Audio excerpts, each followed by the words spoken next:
हैं हमारे देश के टॉपर्स जिन्होंने अपना पूरा चाइल्डहुड सेक्रीफाइस किया है एक रैंक को पाने के लिए। आप अपने लाइफ के बेस्ट मोमेंट्स को सेक्रीफाइस करेंगे रैंक्स को पाने के लिए या किसी एग्जाम को टॉप करने के लिए?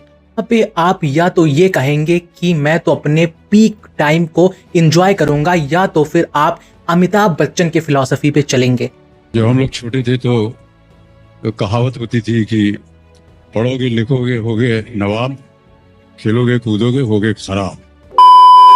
एग्जैक्टली यही हर पेरेंट्स अपने बच्चों से एक्सपेक्ट करता है आज के टाइम पर। ज्यादातर मिडिल क्लास फैमिलीज में आज के टाइम पर इतना ज्यादा प्रेशर दिया जाता है स्टूडेंट्स को कि हम सोच भी नहीं सकते हैं। को पता है दोस्तों कि पिछले साल नीट एग्जाम में करीबन 20 लाख लोगों ने पार्टिसिपेट किया था और वही आंकड़ा लगभग जेईई में यूपीएससी में भी है। यानी इससे ये साबित होता है कि हमारे देश में जो ऑब्सेशन है ना इन गवर्नमेंट नौकरियों के प्रति या कहें इन कॉम्पिटिटिव एग्जाम्स के प्रति, वो बहुत ही नेक्स्ट लेवल होती जा रही है हमारे इंडियन सोसाइटी में। और आपको क्या लगता है कि ये जो 20-25 लाख लोग एग्जाम्स को दे रहे हैं ये अपने मन से अपने पसंद से एग्जाम्स में बैठ रहे हैं? बिल्कुल भी नहीं दोस्तों। हमारे देश में आज के टाइम पर मानो इन 4-5 फील्ड के अलावा हमारे पेरेंट्स को कुछ पता ही ना हो। डॉक्टर, इंजीनियर, आईएएस, यूपीएससी, इनके अलावा हमारे देश में किसी नौकरी के फील्ड में लोगों की नज़र ही नहीं जा रही है।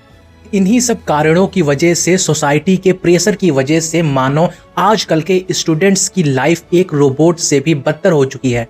लगभग हर एक स्टूडेंट को उनके सोसाइटी, उनके स्कूल, उनके टीचर्स, उनके पेरेंट्स के द्वारा आज के टाइम पर दोस्तों फोर्स किया जा रहा है इन सारे कॉम्पिटिटिव एग्जाम्स के अंदर। उन्हें बाकायदा एक तरीके का मेंटल टॉर्चर दिया जा रहा है कि नहीं बेटा, इससे कम नंबर से तो काम ही नहीं चलेगा, तुम्हें तो फर्स्ट आना होगा क्लास में, तुम्हें ये रैंक लानी होगी, ये रैंक लाना होगा। और इन्हीं सब चक्करों में दोस्तों कंपटीशन हमारे देश में, हमारे देश के स्टूडेंट्स में इतना ज़्यादा बढ़ चुका है जिसका कोई अंदाजा ही नहीं है। रैंक 1, रैंक 2 तो सोसाइटी के लोगों को बहुत अच्छा लगता है, ये उन्हें बहुत ज़्यादा अप्रिशिएट करते हैं। School, colleges, coaching centres, PW जैसे या कहें और तमाम न जाने कितने कोचिंग इंस्टीट्यूट्स इसे बहुत अप्रिशिएट करते हैं, बहुत खुल के बताते हैं कि हमारे बच्चे ने इतना रैंक लाया। लेकिन दोस्तों कोई उस बच्चे के पीछे के प्रेशर को, सेक्रीफाइस को, हार्ड वर्क को नहीं देखता। कोई ये नहीं समझता कि उसने अपनी पूरी चाइल्डहुड सेक्रीफाइस कर दी है इस पर्टिकुलर एग्जाम के लिए, इस पर्टिकुलर रैंक के लिए।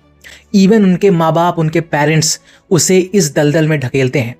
मैं यहाँ पर ये नहीं कह रहा हूँ कि पढ़ाई ही नहीं करनी चाहिए, रैंक ही नहीं अचीव करनी चाहिए, लेकिन इस कदर पागल होकर के रैंक अचीव करना, इस तरीके से अपना पूरा चाइल्डहुड जो कि आपका पीक समय है उसे सेक्रीफाइस करके रैंक लाने का कोई भी फायदा नहीं है जब आप एक रोबोट बन चुके हों। और इसका सोसाइटी में क्या असर जाता है?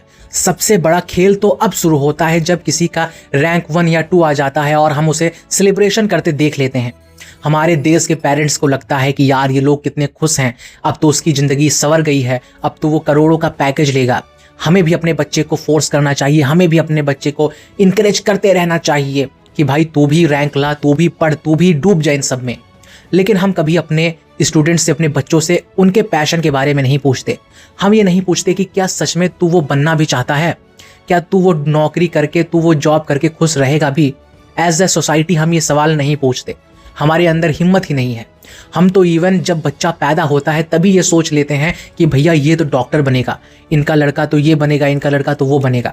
ऐसी चीज़ें हमारे सोसाइटी में हैं। फिर हम एक्सपेक्ट करते हैं कि एक लड़का वो पढ़ाई में भी तेज हो, वो इंटेलिजेंट भी हो, वो स्मार्ट भी हो, सब चीज़ें हम उस पर एक्सपेक्ट कर लेते हैं।